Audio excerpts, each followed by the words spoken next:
But first, I want to give a quick update on COVID cases. Yesterday, the Department of Public Health reported 3,659 new COVID cases.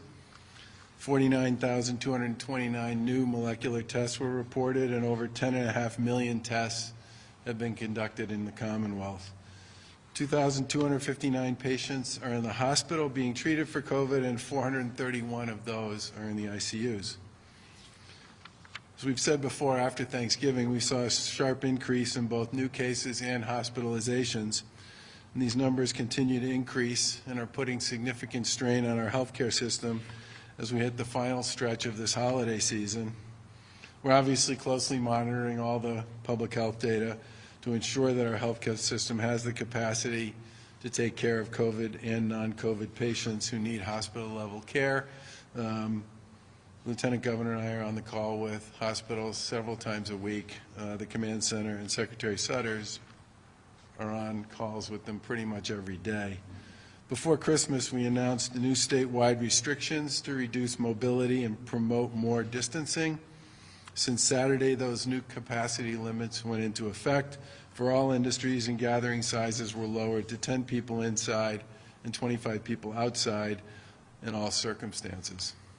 These restrictions will be in place for at least 2 weeks, and we'll continue to evaluate the data to determine if any future steps should be taken. We've obviously been pleading with everyone for weeks to stay home for the holidays, just for this year. We also know how difficult that can be for everyone, especially given all of the sacrifices that people have been making for the better part of the past 10 months. So to everyone who did stay home, I just want to say thank you on behalf of the administration and many of the folks who work in our healthcare community, who continue to be among the most challenged during this difficult period of time. From the Friday before Christmas to the Sunday after Christmas, I think we all know that Massport reported that the number of passengers at Logan Airport was actually down by about 70% compared to the same period in 2019. But I think we all also know that that was among the busiest travel periods anybody's seen around the country for air travel since the pandemic began last March. And as we approach New Year's to close out 2020, finally, we're again urging everyone, if they can, to stay home.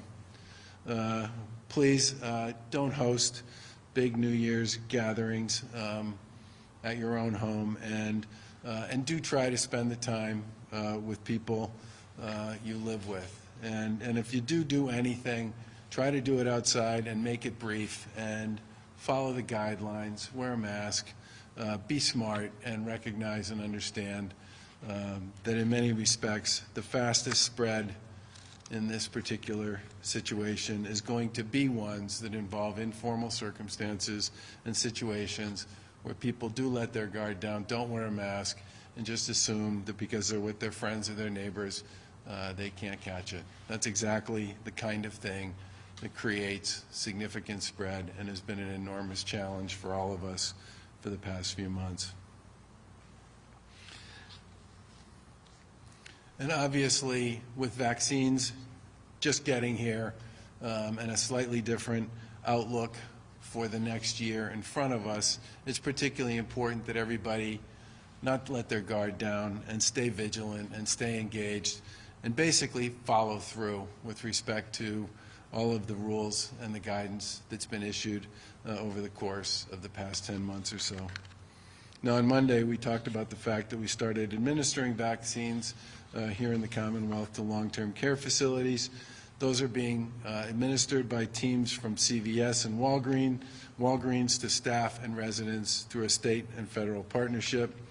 Clinics are set up first at nursing homes, and then with rest homes, and then assisted living facilities on a rolling basis, and the goal is to vaccinate all consenting residents and staff in a single day. The Soldiers' Homes in Chelsea and Holyoke began their vaccination programs yesterday, and I think as of this morning, everybody who wanted to be vaccinated to get that first dose got their first dose at both Chelsea and Holyoke. some of our most vulnerable residents who have served our country have now been vaccinated and received their first dose.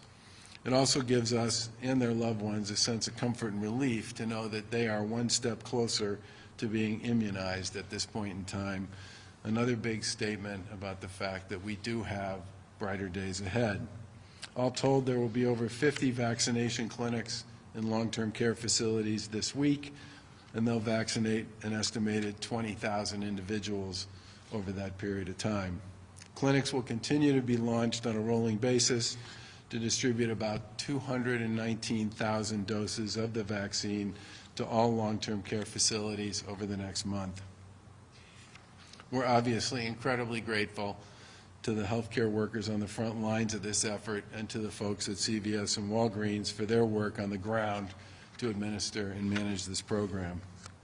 In total, Massachusetts has received approximately 86,000 first doses of the Pfizer vaccine and 146,000 first doses of the Moderna vaccine, with an additional 68,000 first doses of Pfizer allocated to that CVS Walgreens long-term care program.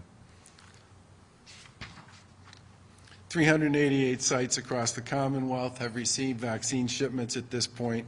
This includes hospitals, long-term care facilities, community health centers, and other healthcare facilities. As of the end of the day, Tuesday, just over 75,000 doses have been reported into the Commonwealth's immunization database. There's a little bit of a lag in there, so that number will always lag a little bit, the reporting. And the best thing to keep in mind is that once a week on Thursdays, on Thursday, we'll be reporting sort of a week's worth of information on that, and those will be the most up-to-date numbers that we have available.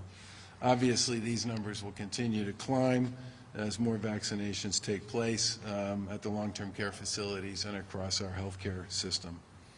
Phase 1 of that distribution plan at this point is well underway, and starting next week, we'll have more information to share about the next group in Phase 1, which are the first responders, and Secretary Suttles will talk a little bit about that. We've also placed our first order for the second dose of vaccine. Those will be distributed to hospitals that received the very first shipments of the vaccine in mid-December. I do believe we've been allocated some for that, which Mary Lou can speak to. And as she's discussed previously, we're posting a weekly vaccine dashboard with information about shipments received, doses administered, and a bunch of other things. We'll continue to do our best to keep the public updated as we work with our partners to distribute vaccine to the frontline healthcare working community, as well as to our most vulnerable residents. And the progress, obviously, in this respect shows that while it is lumpy and bumpy, which we said it would be, it's moving forward, and it speaks well to what's ahead with respect to 2021.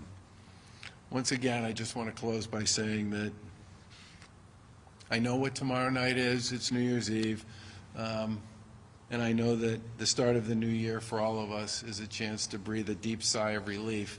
But I would just ask everybody to continue to stay vigilant, to keep your guard up, and to recognize and understand that the virus is very much still with us and will be with us for the next few months. And it's critically important for everybody to continue to be cautious and careful, and especially cautious and careful when dealing with folks who aren't part of your immediate household, because that is, in fact, when a big part of our challenge with respect to the current spread of the virus takes place.